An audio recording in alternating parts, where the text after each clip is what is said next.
In this guide, I'm going to show you how to check EA Sports FC27 download size on Nintendo Switch 2. This is Miguel from JustBoz, and before we get into this guide, make sure to like the video and subscribe to the channel with all notifications on for more content like this. It really does help out the channel and we'd greatly appreciate it. If you have any questions, just ask them down in the comment section below. I'm going to be doing my best to reply to every single comment down there.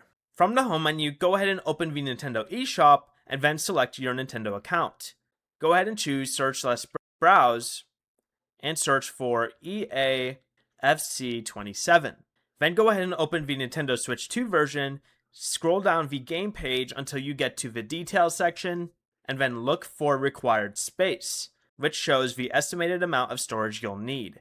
EA Sports FC27 is currently listed at approximately 66.5 gigabytes for Nintendo Switch 2. Before you leave, remember to like the video and subscribe to the channel with all notifications on for more content like this. It really does help out the channel and we'd greatly appreciate it. And if you did have any questions, just ask them down in the comment section below. I'm going to be doing my best to reply to every single comment down there. Peace.